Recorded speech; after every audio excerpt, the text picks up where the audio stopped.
11:42, vamos a otro tema. La figura del delegado presidencial ha ido generando un distanciamiento entre los gobernadores a nivel nacional y el gobierno, en conversaciones que estaban en curso en el contexto de la ley que busca modificar este marco de gobierno. Exacto, y vamos a ver qué distante están las posturas entre ambas partes con el gobernador de Ñuble, Óscar Crisóstomo, que está aquí en el estudio. ¿Qué tal? Bienvenido al estudio Muchas CNN. gracias, gobernador. ¿Qué tan distantes están las posturas después de estos encuentros que han sido sostenidos además en el tiempo, gobernador? Bueno, sí, efectivamente, ya teníamos más de un año y medio conversando con el gobierno en una materia que para nosotros es muy sensible porque es particularmente un compromiso de campaña del presidente Boric, quien dijo, sin letras chicas, la descentralización avanza y se terminan los delegados presidenciales. Eso lo ha dicho muchas veces. Y el 31 de mayo finalmente se presenta un proyecto de reforma constitucional donde no se elimina el delegado, sino que se le cambia solamente nombre y se fortalece la figura. Por lo tanto, ya ha pasado cerca de 2 semanas de distintas conversaciones que hemos tenido con el gobierno central. Anoche en reunión de la Asociación de Gobernadores, la Orochi, hemos decidido suspender las conversaciones con el gobierno hasta que no se retire este proyecto de ley y partamos de verdad conversando sobre la descentralización en nuestro país. ¿Se congelan relaciones con el gobierno? Efectivamente, entendemos que ya después de tantas conversaciones, nosotros hemos tenido siempre un espíritu muy abierto para poder avanzar, porque esto no tiene que ver solamente con una figura, tiene que ver cómo fortalecemos finalmente las regiones para poder tomar nuestras decisiones y poder subsanar diferentes desavenencias o situaciones complejas que tenemos. Y este proyecto no ayuda en nada. De hecho, al contrario, yo creo que lo hace mucho más complejo de lo que teníamos actualmente. ¿Y por qué? ¿Por qué cree que un discurso que incluso era una especie de promesa de campaña, ¿no? De eliminar esta figura, cambia a estas alturas después de un año de gobierno? Bueno, eso es lo que esperamos que el presidente nos pueda explicar el porqué. Porque lo que hoy observamos finalmente son 2 almas que están presentes en el gobierno. Un ministro de Hacienda que ha sido tremendamente descentralizador. El royalty minero fue prueba de ello. Estuvimos por 3 meses conversando un proyecto que en mejores regiones, que nos da seguridad, autonomía financiera, que actualmente está en el Parlamento y se empieza a discutir, en un ánimo muy de avanzar hacia la descentralización, y el ministro de Hacienda lo ha dicho más de una vez. Cuando las regiones se descentralizan, tienen más autonomía, crece la economía, crece el poder de las regiones y crecen los países. Eso está sumamente estudiado. Pero por otro lado, un tema tan simbólico además como era el fin de los delegados, nunca ha llegado a puerto de la forma que nosotros esperábamos y la forma que se había comprometido el gobierno en general. Por lo tanto, nos gustaría finalmente que el presidente nos pudiera explicar el por qué se da esta situación.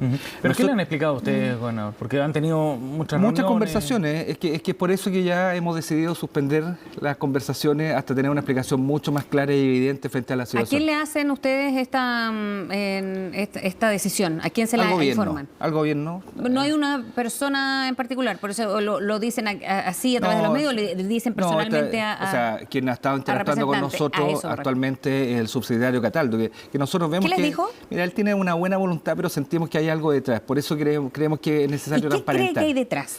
¿Estas 2 almas de las que usted habla? Yo creo que hay 2 almas. Recordemos que, de hecho, para la tramitación de la elección de los gobernadores fue difícil, no fue fácil, fueron muchos años y más de una década de conversación que trabó finalmente el que hoy podamos estar ejerciendo gobiernos regionales electos democráticamente. De hecho, hoy estamos cumpliendo 2 años desde la elección de la mayoría de los gobernadores en el país. Transcurrido ya 2 años, con un primer tiempo que fue sumamente difícil. El tiempo que estuvimos con el gobierno del presidente Piñera fue muy difícil. Da cuenta de eso que nos traspasaron competencias que eran totalmente inútiles. El corte de tránsito y otras más, que lo único que hacía finalmente era tener más pega administrativa y poco descentralización. Nos costó mucho tener la primera reunión con el presidente Piñera. Entendíamos que en esta segunda etapa, con el presidente Boric, entendiendo que él es de regiones, que siempre manifestó una mayor voluntad, íbamos a tener un espacio de mayor holgura para poder avanzar. Y lo hemos tenido en algunas materias. ¿Ya? No podríamos decir que no, pero en esta que es tan significativa y tan simbólica como el fin de los delegados y como la entrega también de los edificios públicos a los gobiernos regionales, creo que son 2 temas simbólicos que todavía están al debe. Gobernador, ahora, desde este punto de vista del traspaso de competencias, si es que se aprobara la ley que está proponiendo el gobierno, ¿no? Con las características que tiene, ¿cómo quedaría esa convivencia entre el delegado presidencial y el gobernador? Yo creo que sería una convivencia más difícil de la que tenemos actualmente, porque los gobiernos regionales, los gobernadores, tenemos la legitimidad democrática de haber sido electos, por lo tanto, el nivel de liderazgo e injerencia que tenemos en la región es evidente. Eso no hay discusión. Sin embargo, no tenemos todas las herramientas ni los elementos para poder decidir ni invertir y tenemos que terminar viniendo a Santiago a conversar con los ministros para traer proyectos o temas que son clave. Por ejemplo, la semana pasada en nuestra región hubieron muchas marejadas, ustedes lo vieron, se inundó un sector, que es el sector de Perales de Coelemo, un sector que sufrió el terremoto y los tsunamis del 2010. Se le comprometió a las personas a hacer una costanera para evitar esta situación. 12 años después no hay ningún proyecto ni nada. Entonces nosotros decimos los gobernadores, bueno, eso que no ve el nivel central, que no resuelve el nivel central, lo queremos resolver nosotros. Por lo tanto, el nivel de coordinación de cierta área de los servicios públicos debería estar entregada a manos de los gobiernos regionales y no los delegados. Y así vamos separando fin al agua, porque hoy lo que tenemos, nivel de coordinación, para el delegado, para los gobernadores, que se cruza y finalmente eso entraba y no soluciona los problemas. Los gobernadores vamos resolviendo los problemas del día a día de las personas. Si finalmente para eso nos eligieron y eso es lo que estamos haciendo todos los gobernadores del país, por lo tanto yo creo que este proyecto debería retirarse, empezar a conversar de verdad cuál es el proceso, cuál es el modelo, reforzar la descentralización que le da crecimiento, le da respuesta más oportuna a las personas y sobre eso también crece nuestro país y todos queremos que el país además avance. En esta materia, o sea, en materia de seguridad, por ejemplo, en este caso, ustedes, lo decía hace un rato, ¿está de acuerdo en que sea una atribución de la delegación para hacer el nexo también con el gobierno central? Mira, nosotros creemos que hay que separar y ahí tenemos coincidencia con el gobierno. Primero, la materia de prevención del delito deberían estar en manos de los gobiernos regionales.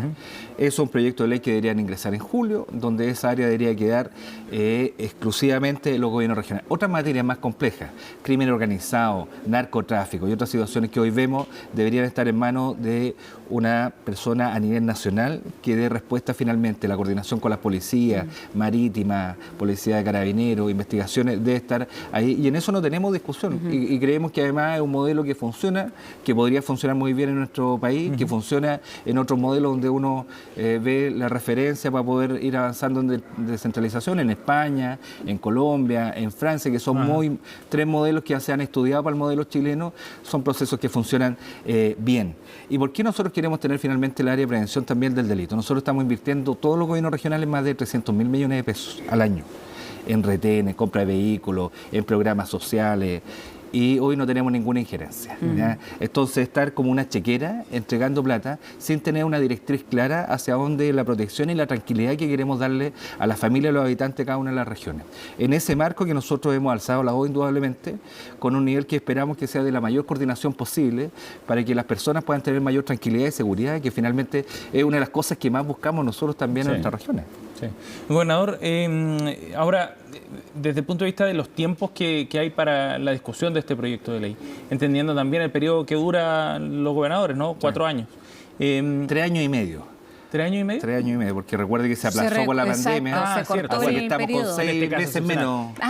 Y no se alargaba, ya, es que era mi duda. Más corto el plazo en todo caso para poder avanzar en esta iniciativa, al menos con ustedes como gobernadores. Sí.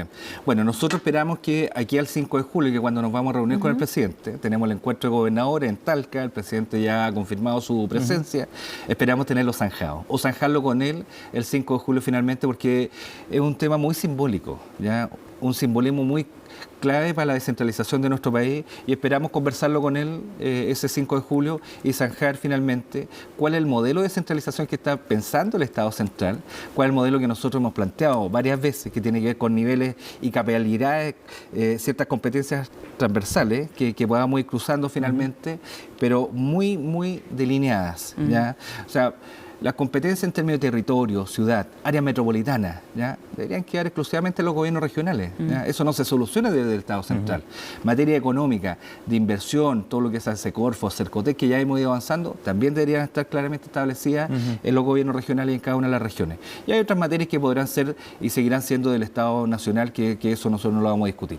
Pero creo que a propósito de la discusión de las competencias y la reforma constitucional que se va a hacer por el fin de los delegados, creemos que es una buena oportunidad finalmente para zanjar algunas materias que hoy están en una ambigüedad, que no benefician en nada, que de hecho lo único que hacen es perjudicar a los ciudadanos y a los vecinos de nuestras regiones, porque no saben a dónde concurrir frente a algunas situaciones que les afectan en el día a día. ¿Consideran, gobernador, algún plazo para retomar las conversaciones con el gobierno? Mira, nosotros hemos pedido que se retire el proyecto actualmente y podemos inmediatamente volver a conversar. O sea, está condicionado con eso. Nosotros creemos que un acto de buena fe. Lo que estamos pidiendo es un acto de buena fe en esta materia para poder consensuar un proyecto. Lo mismo que hicimos con las mejores regiones, donde no tuvimos problemas, más de 3 meses conversando nuestros equipos políticos y técnicos, llegamos a ciertos acuerdos, no en todo, si aquí no esperamos llegar a todo acuerdo, ya sé aquí, y en el Parlamento zanjaremos. Aquí lo mismo, o sea, lo que nosotros les pedimos al gobierno finalmente un acto de buena fe, retirar el proyecto que actualmente está en el Parlamento para empezar una discusión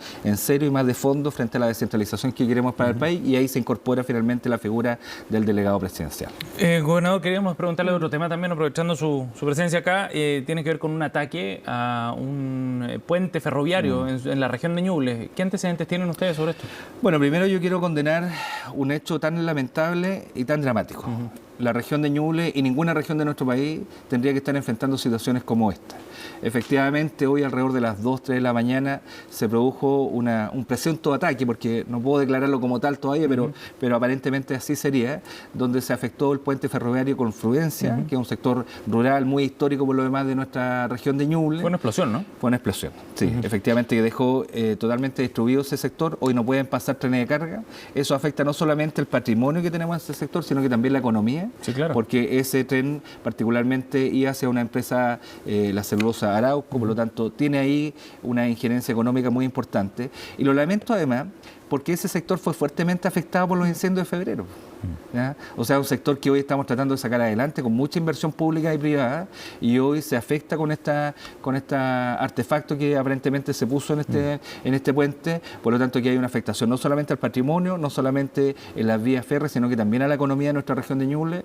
Yo la verdad es que lo condeno categóricamente. Esta situación no deben pasar en nuestro país. Bueno, lo grave, gobernador, ahí estamos viendo imágenes precisamente en pantalla de los videos que captaron los vecinos del sector, entiendo, y muestra la destrucción del riel, no solo de la estructura de madera que lo soporta, sino la estructura del riel de acero.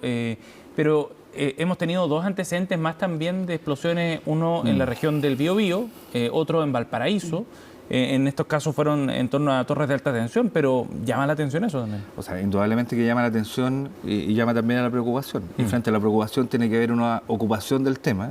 Por lo tanto, nosotros le hemos pedido a la Fiscalía que inicie inmediatamente la investigación. Entiendo que aquí hay un fiscal de la región metropolitana específicamente para estos casos que va a investigar, pero también aquí hay que hacer mayor inteligencia frente a las situaciones que están pasando. Estas son situaciones muy graves, que no tenemos por qué acostumbrarnos por lo demás. Es que eso es lo que conversábamos a propósito de lo que había pasado en Viña y en el sur, porque tiene connotaciones de hechos que ocurrían, por ejemplo, en dictadura, ¿no? Cuando había un alto poder de fuego de algunos grupos muy radicalizados y que finalmente, como decía usted, no hay que naturalizarlos, pero ya ocurren tres y la investigación sigue en curso, pero nadie se adjudica tampoco o no han dado con eso. Bueno, efectivamente son situaciones extrañas que están ocurriendo en nuestro país. Situaciones que debemos indudablemente condenar, atacar, y yo espero que cuando hablamos en esta materia de seguridad, bueno, por eso creemos que este tipo de hechos tiene que estar en manos de la seguridad nacional, porque son tan graves las situaciones que se enfrentan que tiene que haber un correlato finalmente y una investigación que determine quiénes son los culpables, y estos individuos o organizaciones, ¿ya?, tienen que hacerse cargo de las situaciones que generan. O sea, aquí son muy complejas las situaciones, afecta la tranquilidad, la seguridad y la economía de un sector particularmente afectado además por los incendios, que daña además la confianza entre las distintas instituciones que hoy están trabajando, porque tenemos que darle confianza, tiene que haber un mayor nivel de coordinación también entre las instituciones para poder esclarecer hechos tan graves como estos. Gobernador, gracias por haber venido al estudio CNN. Muchas gracias, gobernador. Que esté muy bien.